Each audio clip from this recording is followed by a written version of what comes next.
ഞാൻ ഒരുപാട് സ്റ്റേജുകളൊന്നും വേണ്ടിയിട്ടുള്ള ഒരു പരിചയമില്ല. അപ്പൊ എന്തെങ്കിലും റോളുണ്ടെങ്കിലും എല്ലാവരും ക്ഷമിക്കുകയും ചെയ്യും. ഞാനിവിടെ ഒരു 30 വോയിസ് ചെയ്യാനുള്ള ശ്രമമാണ്. എൻ്റെ ഒരു ശ്രമം മാത്രമാണ്.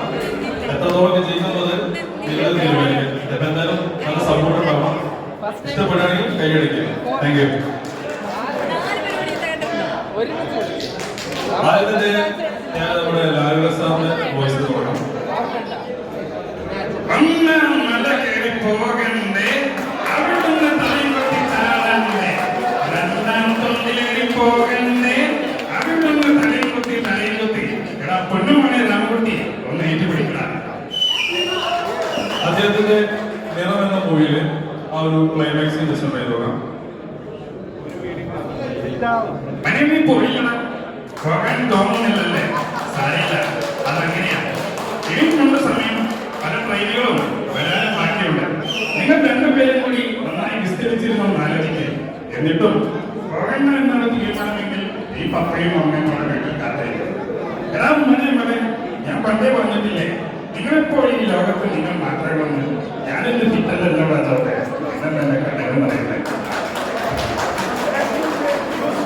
അടുത്തായി നമ്മുടെ ടിനി ടോം, ടിനി ചേട്ടന്റെ വോയിസ് ചെയ്ത് നോക്കും. അതേ പണ്ട് കോമഡി ഉത്സവം അതിന്റെ ജഡ്ജായിട്ട് ചെയ്തത് കമൽസൺ. കോമഡി ഉത്സവത്തിൽ വരുന്ന വ്യക്തികളും ഞെട്ടിച്ചുകൊണ്ടിരിക്കണം. എന്താണെന്ന് വെച്ച് കഴിഞ്ഞാൽ നമ്മുടെ ഓഫീസിൽ കടയിൽ കഴിഞ്ഞിട്ട് സാധനങ്ങൾ വരുന്നത് പോലെ ഏത് ചോദിച്ചു കഴിഞ്ഞാൽ നമ്മുടെ ഒരു സാധനം ഉണ്ട്. ഇതെന്തായാലും ഗിന്നസ് വേൾഡ് ഓഫ് റെക്കോർഡ് എന്തായാലും വരും. ഞാനൊരു ഉമ്മ വെച്ചോട്ടെ. അടുത്തായി അദ്ദേഹത്തിന്റെ സിനിമയിലെ പ്രാഞ്ചേട്ടൻ എന്ന മൂവിയിലെ ഒരു ഡയലോഗ്.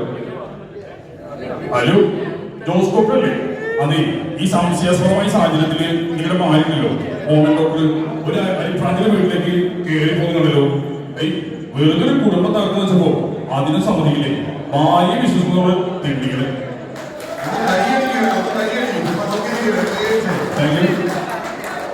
അടുത്തായി ഞാൻ നമ്മുടെ തമിഴ്നാടൻ ബാല അദ്ദേഹത്തിന്റെ വോയിസ് ചെയ്ത് നോക്കാം. நல்ல விசேஷம். நாங்கள் வந்திருக்க நல்ல விசேஷம். ரீசென்ட்லி അച്ചായനോട് ഈ ഒരു ഫ്ലോറിൽ വരാൻ വന്നപ്പോൾ ഞാൻ അച്ചായനോട് പറഞ്ഞിരുന്നു, എൻ്റെ അച്ചായൻ പറയൂ, അപ്പോൾ എല്ലാവരും